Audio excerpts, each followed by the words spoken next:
परमपिता परमात्मा और उनके सभी पवित्र आत्माओं को नमस्कार। हमारे जीवन से हमारी प्रायोरिटीज़ रिफ्लेक्ट होती हैं।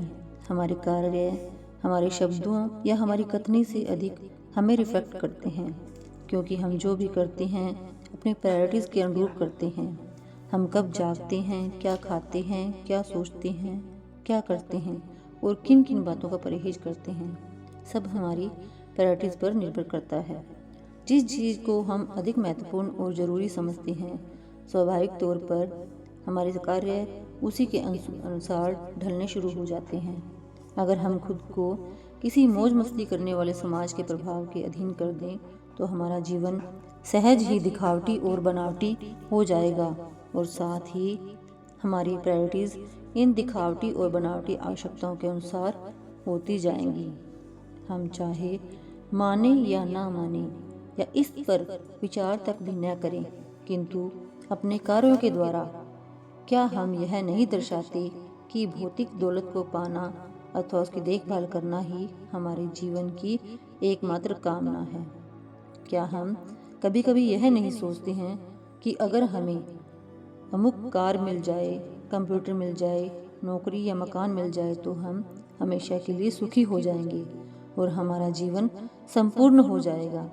लेकिन वास्तव में हम यह जानते हैं कि जब हमें ये वस्तुएं प्राप्त हो जाती हैं तो एक समय आता है जब हमें यह महसूस होता है कि इन वस्तुओं को प्राप्त करके भी हम संतुष्ट नहीं हुए हैं। हर किसी को जीवन में कभी न कभी यह एहसास जरूर होता है कि भौतिक वस्तुओं की प्राप्ति को अपनी प्रायोरिटी बनाने से अंततः निराशा, चिंता और उदासी ही मिलती है, चाहे हमारी वे सभी चाहतें जिनकी हमने कामना की थी पूरी क्यों ना हो जाए। अगर हम अपने आसपास नज़र डालें तो हमें पता चलेगा कि सुख शांति का दौलत या अमीरी गरीबी से कोई संबंध नहीं। हम सब जानते हैं कि बहुत से ऐसे लोग हैं जिनके पास अपार धन संपदा है पर वे दुखी हैं, और ऐसे लोग भी हैं जो गरीब हैं पर खुश हैं। इसके विपरीत ऐसे अमीर लोग भी हैं जो सुखी हैं और ऐसे गरीब भी हैं जो दुखी हैं। संतुष्टि व्यक्ति द्वारा जीवन के प्रति सही और संतोषपूर्ण दृष्टिकोण अपनाने पर निर्भर है। जो यह जान लेता है कि जो कुछ उसे मिला है बहुत है तो उसे कभी किसी चीज़ की कमी महसूस नहीं होती। अगर हम यह सोचते हैं कि धन दौलत जीवन की समस्याओं का एकमात्र समाधान है तो हम अपने आध्यात्मिक जीवन और शायद अपने स्वास्थ्य, उसूलों और परिवार सब की कुर्बानी देकर पैसे के लिए काम करते करते मर जाएंगे। चाहे हमारे पास कितनी भी धन दौलत क्यों ना हो, किसी वस्तु की कमी न हो, तो भी इनसे मन की शांति प्राप्त नहीं होती। परमार्थ पर चलने वाले साधक होने के नाते हमारे लिए यह समझ लेना आवश्यक है कि जो कुछ हमें परमात्मा ने बख्शा है और जिन परिस्थितियों में उसने हमें रखा है उनमें रहते हुए ही हम जीवन के मूल उद्देश्य को प्राप्त कर सकते हैं।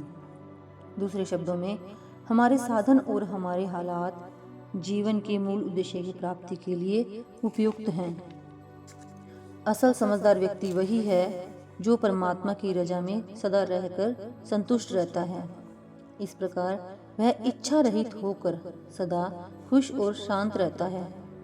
एक खुशहाल और संतुष्ट जीवन की कुंजी यही है कि हम परमात्मा की रजा में रहें और मन में कोई तृष्णा ना रखें। परमात्मा की रजा में राजी और संतुष्ट रहना संतों की शिक्षा का एक मूल सिद्धांत है। मन की यह अवस्था मात्र चाहने या निश्चय करने से प्राप्त नहीं होती, यह तो लगातार भजन सिमरन द्वारा शांत हुए मन का स्वाभाविक परिणाम है। अगर सांसारिक कामनाएं हमारी प्रायोरिटीज़ की सूची में सबसे ऊपर हैं तो हम वर्तमान की निरंतर अशांत अवस्था से कभी ऊपर नहीं उठ पाएंगे। इन सांसारिक कामनाओं से हमारा भजन सुमिरन और रूहानी जीवन सदा दूसरे स्थान पर रहेगा और हम सतगुरु द्वारा समझाए गए शब्द के परम आनंद के अनुभव से वंचित रह जाएंगे। Thank you.